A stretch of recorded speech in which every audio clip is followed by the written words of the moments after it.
भारत में जो तापमान इस समय बढ़ रहा है, सिर्फ भारत ही नहीं बल्कि दुनिया के कई देशों में तापमान में इस तरह की वृद्धि देखने को मिल रही है। ये एक तरह से कह सकते हैं कि जो वैश्विक फेनोमेना है, जो वैश्विक स्तर पर परिवर्तन हो रहा है, उसका रिफ्लेक्शन भी भारत में नज़र आने लगा है। ये इसके लिए मोटे तौर पर अगर हम देखें तो ओज़ोन परत का कमज़ोर होना, ओज़ोन लेयर जो कि लगभग 10 से 15 किलोमीटर धरती की सतह से 10 से 15 किलोमीटर की ऊंचाई पर शुरू होती है, जहां से स्ट्रेटोस्फियर होता है, जिसे समताप मंडल कहते हैं। तो वायुमंडल का एक महत्वपूर्ण हिस्सा है समताप मंडल, और इस मंडल के ऊपर मंडल में लगभग 10 से 15 किलोमीटर जो ऊंचाई से शुरू होता है और लगभग 50 किलोमीटर तक रहता है। तो इसके बीच में स्टेबल हवा होती है, और वो हवा कहीं ना कहीं अवशोषित करती है ओजोन, जो अल्ट्रावायलेट रेज हैं, जो सूरज की तपती हुई किरणें हैं, उनको अवशोषित करती है। लेकिन अगर वो खुद कमज़ोर होने लगेगी तो सूरज की किरणों का जो प्रकोप है, प्रभाव है, उसको कम से कम अवशोषित करेगी और उसका अधिकतम प्रभाव नीचे की तरफ पहुंचेगा, और परिणाम बढ़ता हुआ तापमान, जलाने वाली गर्मी समय से बहुत पहले देश के कई राज्यों में, कई शहरों में महसूस की जा रही है और दुनिया भर में महसूस की जा रही है।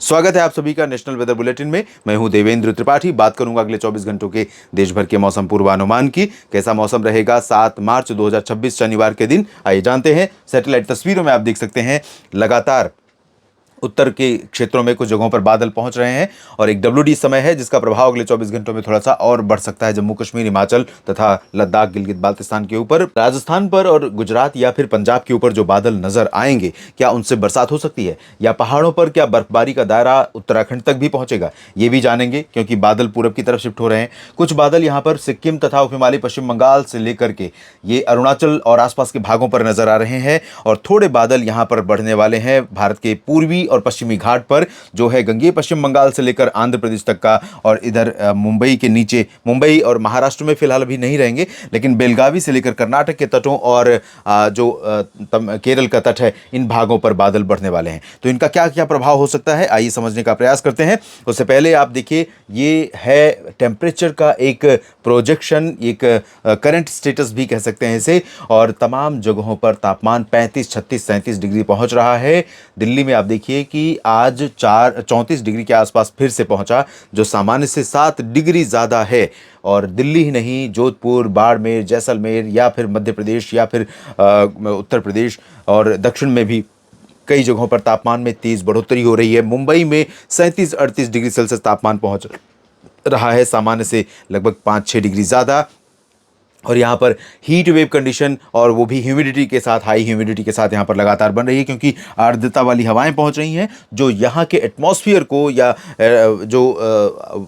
जो हवा है यहाँ पर मौजूद सरफेस के आसपास, उस हवा में नमी के स्तर को बढ़ा रही हैं, जिसके कारण उमस और घुटन महसूस हो रही है।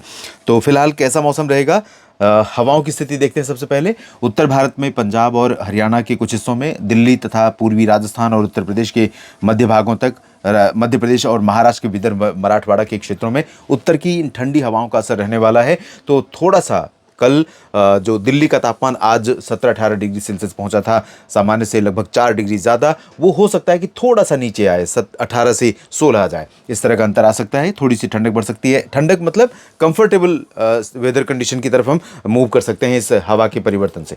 लेकिन दिन के तापमान में यह हवा कोई बहुत ज़्यादा राहत नहीं दे पाएगी। हो सकता है कि 34 से आधा डिग्री कम हो जाए, 35 से आधा डिग्री कम हो जाए, लेकिन उससे ज़्यादा अंतर नहीं आएगा। अरब सागर से बंगाल, इधर गुजरात की तरफ हवा आ रही है, बंगाल की खाड़ी से इधर बिहार और झारखंड, पूर्वी उत्तर प्रदेश के ऊपर हवा आ रही है। ओडिशा और आंध्र प्रदेश के तट, गंगेय पश्चिम बंगाल के भागों पर भी ये हवाएं अपना प्रभाव दिखा रही हैं। साथ में यहाँ पर आंध्र प्रदेश के रायलसीमा और तमिलनाडु से लेकर कर्नाटक के दक्षिणी आंतरिक रीजन, उत्तरी आंतरिक क्षेत्र, केरल, इन सभी भागों पर भी बंगाल की खाड़ी की हवाएं पहुंच रही हैं। तो क्या परिवर्तन होगा, बरसात कहां पर होने की संभावना है, आइए अब समझते हैं। दोस्तों, उत्तर भारत की जो पहाड़ हैं, यहां पर गिलगित बाल्टिस्तान, मुजफ्फराबाद, लद्दाख में थोड़ी बहुत संभावना बारिश की है, और जम्मू कश्मीर तथा हिमाचल प्रदेश के उत्तरी क्षेत्रों में भी बरसात होने की संभावनाएं हैं। श्रीनगर में हो सकती है बारिश, कुल्लू मनाली और लाहौल स्पीति में हो सकती है, लेकिन धर्मशाला, चंबा, ऊना, डलहौजी और शिमला में चांसेस बहुत कम है। जम्मू, कटरा, उधम में चांसेस बहुत कम है। इसी तरह से उत्तरकाशी से लेकर देहरादून, मसूरी, नैनीताल, पंतनगर, ऋषिकेश, हरिद्वार, यहाँ पर भी मौसम गर्म और शुष्क ही रहेगा, बारिश की कोई संभावना नहीं है। थोड़ा सा टेम्परेचर गिरने की वजह से सुबह यहाँ पर प्लीजेंट हो जाएगी, बस इतना ही होगा और कोई अंतर नहीं आएगा। राजस्थान में भी कुछ जगहों पर उत्तर की हवाओं का प्रभाव थोड़ा सा आज की तुलना में कल बढ़ता हुआ दिखाई पड़ सकता है, तो कंफर्टेबल वेदर कंडीशन यहाँ पर हो सकती है, लेकिन दिन में कोई रिलीफ नहीं, कोई राहत नहीं। बीकानेर हो या जयपुर, जोधपुर हो या जालौर, जैसलमेर, बाड़मेर, इन सभी भागों में तमाम जगहों पर मैक्सिमम टेम्परेचर जिस तरह से बढ़ रहा है वो बढ़ता ही रहेगा। और राजस्थान के किसान साथियों और मित्रों के लिए मैं बताना चाहूँगा कि आपके राज्य का साप्ताहिक मौसम पूर्वानुमान मैंने न्यूज़ मीडिया मंच और मौसम तक फेसबुक पेज पर अपलोड कर दिया है, तो आप देख सकते हैं वहाँ पर।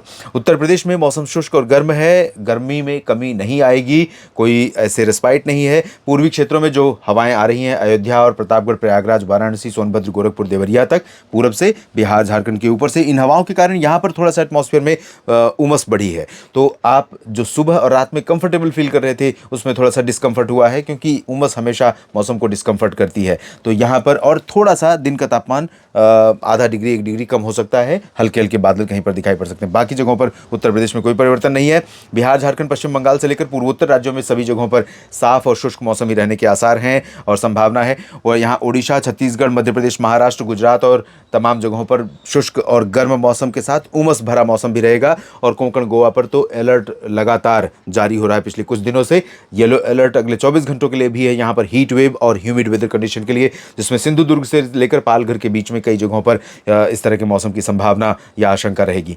और विदर्भ समेत मराठवाड़ा, मध्य महाराष्ट्र के भागों पर उत्तर की हवाओं के कारण सुबह प्लेजेंट लेकिन दिन बेहद गर्म। और वही स्थिति गुजरात में अहमदाबाद, पाटन से लेकर सूरत के बीच में, राजकोट, द्वारका से लेकर सोमनाथ, भावनगर, सभी जगहों पर ये स्थितियां रहेंगी। इंदौर, उज्जैन, देवास, भोपाल से लेकर के जबलपुर, मांडला, बालाघाट, रीवा, सीधी, सिंगरौली तक के रीजन में उत्तर की ठंडी हवाएं सुबह के मौसम को थोड़ा सा ठीक कर सकती हैं, लेकिन दिन में ये मौसम को गर्म करेंगी। रायपुर सहित छत्तीसगढ़ में एंटायर रीजन में गर्मी और उमस। वही स्थिति ओडिशा में, ओडिशा के पूर्वी तटीय क्षेत्रों में दोस्तों, यहाँ पर हल्के हल्के बादल हो सकते हैं, गंगे पश्चिम बंगाल की तरह ही यहाँ पर भी, लेकिन बारिश दोनों राज्यों में होने की संभावना नहीं है। थोड़ी बरसात यहाँ पर आंध्र प्रदेश के तटों पर बूंदाबांदी के रूप में हो सकती है।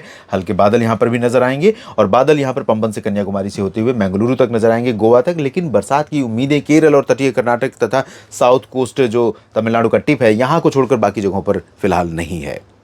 नेशनल वेदर बुलेटिन में अभी के लिए इतना ही। बने रहिए लगातार मेरे साथ मौसम तक न्यूज़ मीडिया मंच यूट्यूब चैनल और मौसम तक फेसबुक पेज पर। ये जानकारियां ठीक लगी हैं तो वीडियो को लाइक और शेयर करना ना भूलें। धन्यवाद, नमस्कार।